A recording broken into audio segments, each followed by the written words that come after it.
Santa Teresa Avila TV, Sorowajan Baru, Renungan Katolik Minggu, 23 Maret 2025 diambil dari bacaan Injil Suci Lukas bab 13 ayat 1-9, panggilan untuk bertobat dan menghasilkan buah yang baik. Jika kamu tidak bertobat, kamu semua akan binasa dengan cara demikian. Lukas bab 13 ayat 3, firman Tuhan dalam kitab suci Injil Lukas bab 13 ayat 1-9 menceritakan tentang peristiwa yang melibatkan beberapa orang Galilea yang dibunuh oleh Pilatus dan 18 orang yang tewas ketika menara di Siloam runtuh. Yesus menggunakan peristiwa ini untuk menekankan pentingnya pertobatan. Dia menyatakan bahwa orang-orang yang mati dalam peristiwa tersebut tidak lebih berdosa daripada orang lain. Tetapi jika mereka tidak bertobat, mereka juga akan binasa. Yesus kemudian menceritakan sebuah perumpamaan tentang seorang pemilik kebun anggur yang menanam pohon ara di kebunnya. Setelah 3 tahun pohon itu tidak berbuah, pemilik kebun anggur memerintahkan tukang kebunnya untuk menebangnya, namun, tukang kebun memohon agar diberikan 1 tahun lagi untuk merawatnya dan memberikan pupuk, dengan harapan pohon itu akan menghasilkan buah pada tahun berikutnya.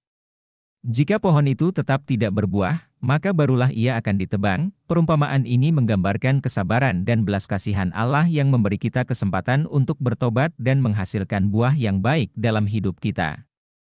Namun, kesempatan ini tidak akan ada selamanya, dan kita harus segera merespons panggilan Tuhan untuk bertobat dan memperbaiki hidup kita.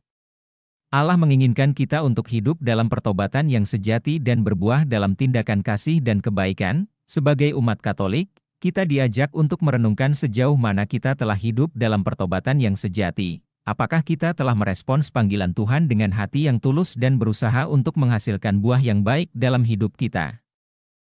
Injil hari ini mengingatkan kita bahwa pertobatan adalah panggilan yang mendesak dan penting bagi keselamatan kita. Poin-poin refleksi sehari-hari. 1.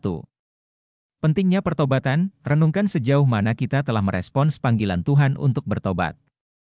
Apakah kita menyadari pentingnya pertobatan dalam hidup kita? Bagaimana kita bisa lebih serius dalam mengamalkan pertobatan yang sejati? 2. Menghasilkan buah yang baik. Evaluasi sejauh mana hidup kita telah menghasilkan buah yang baik dalam tindakan kasih dan kebaikan.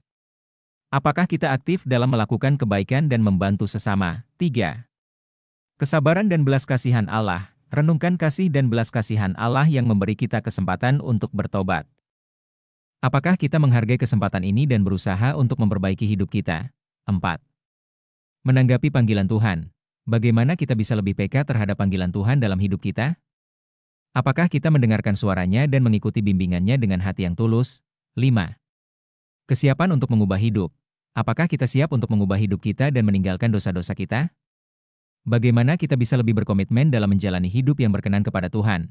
Dengan merenungkan dan mengamalkan pesan dari Injil hari ini, kita diajak untuk memperkuat komitmen kita dalam bertobat dan menghasilkan buah yang baik.